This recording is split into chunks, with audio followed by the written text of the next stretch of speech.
কয়েক ঘণ্টা। জুলাই গণহত্যাকাণ্ডের মৃত্যুদণ্ডপ্রাপ্ত আসামি আসাদুজ্জামান খান কামালের জন্য শেষ আশ্রয় কি তবে ভারত?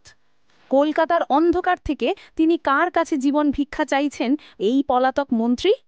কূটনৈতিক চাপে কি এবার হাতকড়া পড়তে চলেছেন সাবেক এই মন্ত্রী? যে কোনো মুহূর্তে প্রত্যার্পণ। এখন প্রশ্ন, ভারতের কাছ থেকে সোজা ফাঁসির মঞ্চে? দেখুন বিস্তারিত। গণহত্যা ও মানবতা বিরোধী অপরাধের দায়ে মৃত্যুদণ্ডপ্রাপ্ত সাবেক স্বরাষ্ট্রমন্ত্রী আসাদুজ্জামান খান কামাল কি ভারতেও নিরাপদ নন? জুলাই গণ অভ্যুত্থানের পর যিনি প্রতিবেশী দেশে আশ্রয় নিয়েছিলেন, তিনি এখন জীবন বাঁচাতে ভারত ছাড়ার তীব্র চেষ্টা শুরু করেছেন। কারণটা গুরুতর। আন্তর্জাতিক ট্রাইব্যুনালের রায় ঘোষণার পর থেকেই তিনি আন্তর্জাতিক বিতাড়নের আতঙ্কে ভুগছেন। নিখোঁজ কামাল কলকাতার কোন ঠিকানা? ভারতে থাকা এখন আর নিরাপদ মনে করছেন না কামাল। কূটনৈতিক সূত্রে নিশ্চিত হওয়া গেছে, রায় ঘোষণার পরই তিনি কলকাতার রোজ রেডেল এলাকা ছেড়ে উধাও হয়ে গেছেন। দীর্ঘদিন ধরে নিজ দলের কর্মী সহ কারো সঙ্গেই তার দেখা নেই। এই আত্মগোপনের কারণ কি? কারণ একটাই, ঢাকার চাপ। ফাঁসির আদেশ ও কূটনৈতিক চাপ।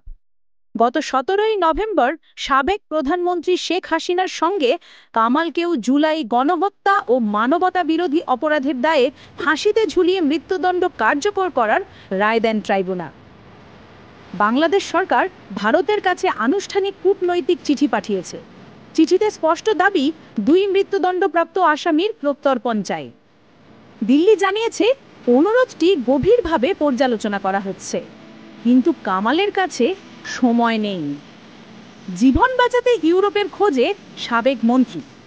কামাল ভারতে পালিয়েছিলেন অবৈধভাবে, কোনো বৈধ কাগজপত্র ছাড়াই।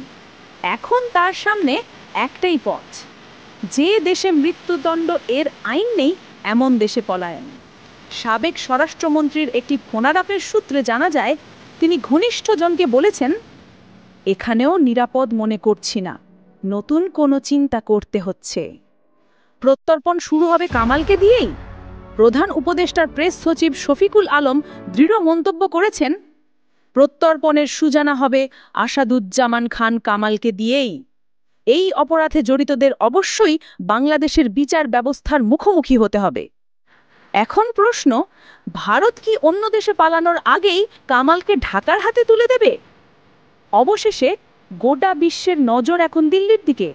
ভারতে আত্মগোপনে থাকা সাবেক স্বরাষ্ট্রমন্ত্রীর ভাগ্য এখন ঝুলে আছে কূটনৈতিক ডিসিশনের ওপর। এই পরিস্থিতি কি মোড় নেয়, আমরা সেদিকে নজর রাখব। পরবর্তী আপডেটের জন্য চোখ রাখুন আমাদের চ্যানেলে।